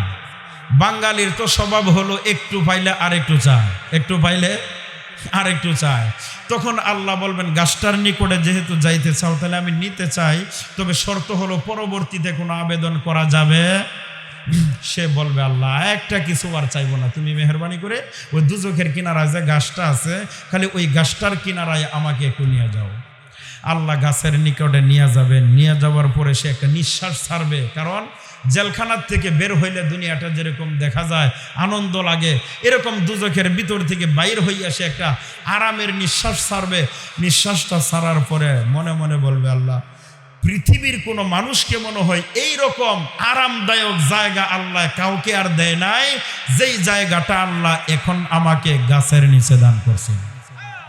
এবার বলেন এটাই কি আরামের জায়গা? এটা আরামের জায়গা না। এখানে যাওয়ার পরে আল্লাহকে আবার ডাক দিবা, আল্লাহ কি সে এখন কি যে আল্লাহ ওই যে আরেকটা গাছ দেখা যায়, গাছটা দেখা যায় জীবিত, রস আছে, ফলমূল আছে, গাছপাতাও তাজা আছে। আমার মনে চায় ওই গাছটার কাছে যদি একটু নিয়ে দিতা, ওই গাছ থেকে একটু রস চুষতাম, ওই গাছের একটু পাতা ফলমূল খাইতাম, মেহরবানি করে যদি ওখানে নিতা।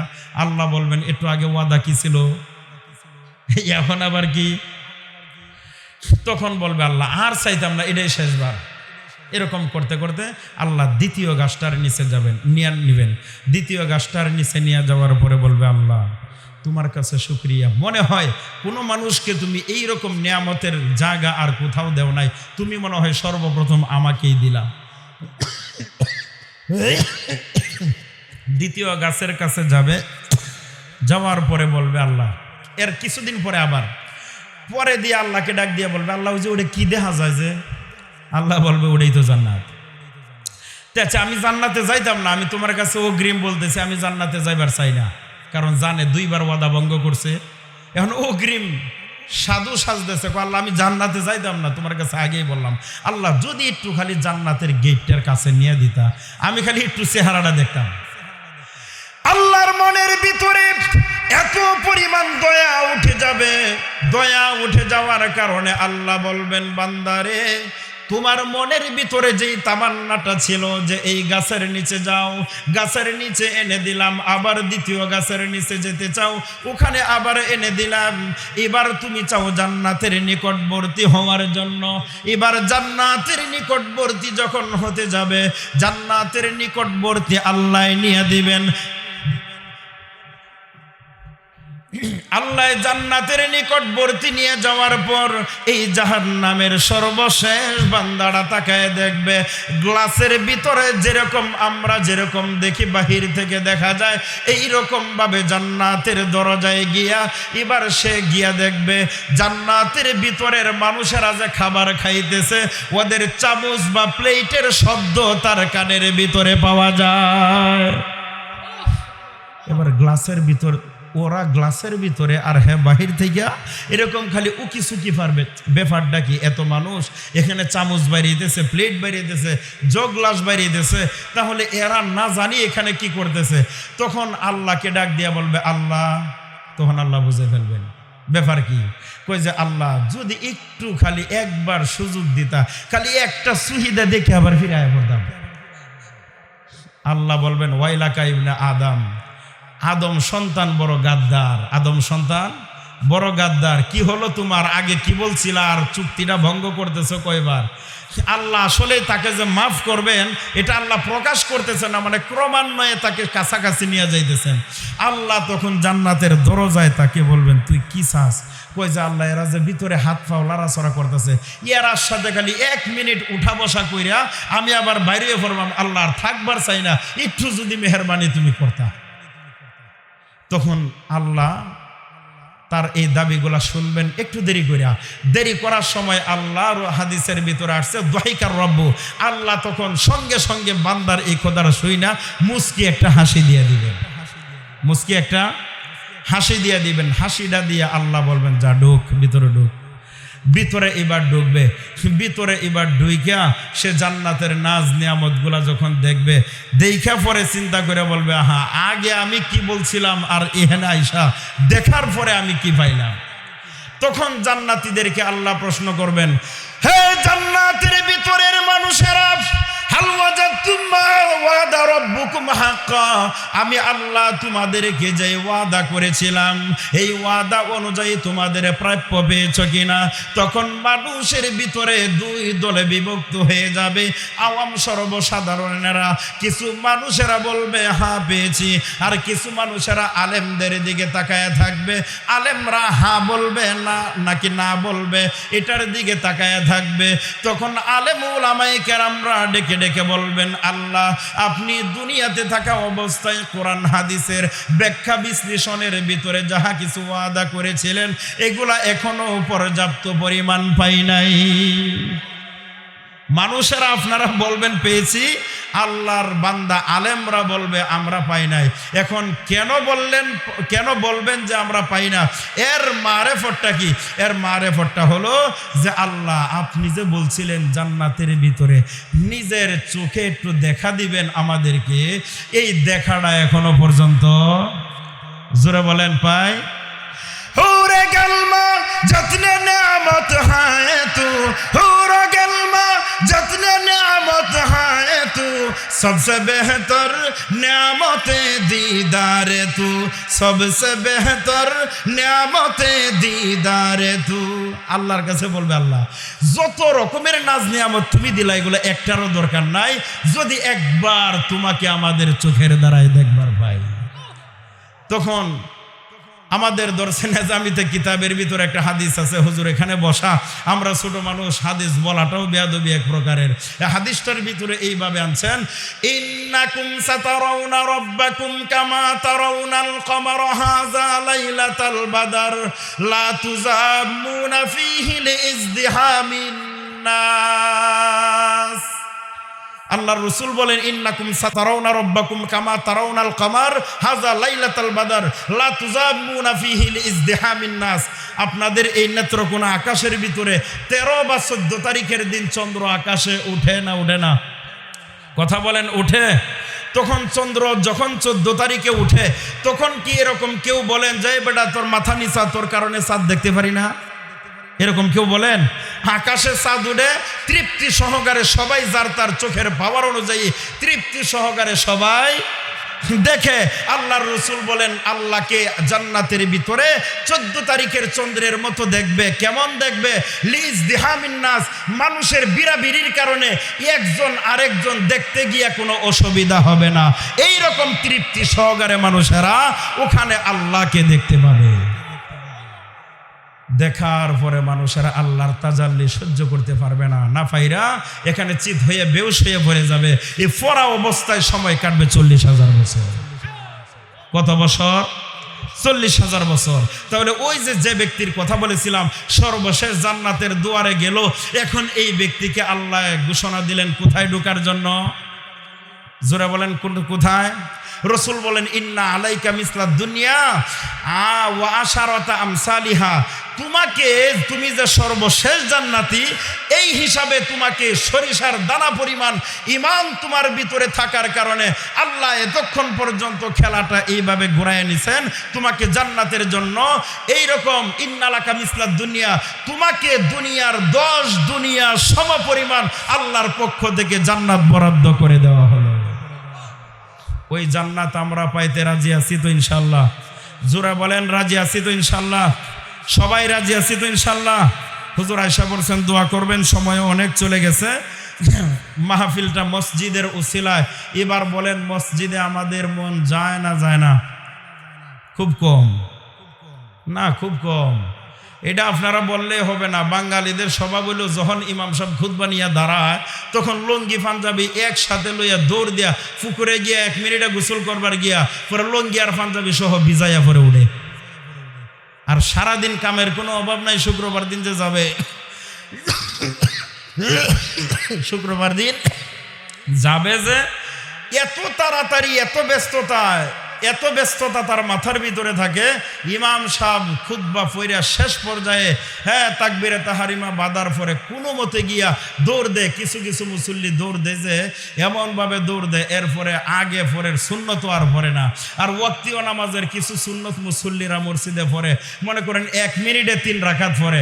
আমি অনেক সময় খেয়াল করে ছায়া চিন্তা করি যে এরা মনে হয় 1 মিনিটে যে 2-3 রাকাত পড়ে এরার সূরা কেরাত কোন সময় কয়। তখন আমি চিন্তা করে নিজে বুঝতে যে এরা মনে হয় সূরা কেরাত বাড়িতে আইছে বেলা পড়ে আইছে, এ নয় খালি রুকু সেজদা দে, এরকম মনে হয় বোঝায়। জানি সৃষ্টি জগৎ হবে ফানা, জানি সৃষ্টি জগৎ হবে ফানা, আসবে রে এমন একদিন আকাশ বাতাস চন্দ্র সূর্য রহবে না সেদিন, আকাশ বাতাস চন্দ্র সূর্য রহবে না সেদিন। কোরআন শরীফের একটা সূরা আছে ইজা সামাউন ফাতরাত 30 নম্বর পারাত, এই সূরার শুরু লগ্নে এই ব্যাখ্যাগুলা দেওয়া আছে। দুনিয়াটা ধ্বংস হয়ে যাবে কিন্তু মসজিদগুলা, জোরে বলেন, মসজিদগুলা ঠিক থাকবে তার আপন আপন জায়গায়। তাহলে মসজিদের মুসল্লি যদি আমরা হতে পারি, এই মসজিদ জান্নাতে যাওয়ার বেলায় আপনি আমাদেরকে রাইখা যাবে না, মসজিদগুলো আপনি আমাকে হাতে ধরে এরপরে আল্লাহর কাছে সুপারিশ করে জান্নাতের ব্যবস্থা করে দিবেন।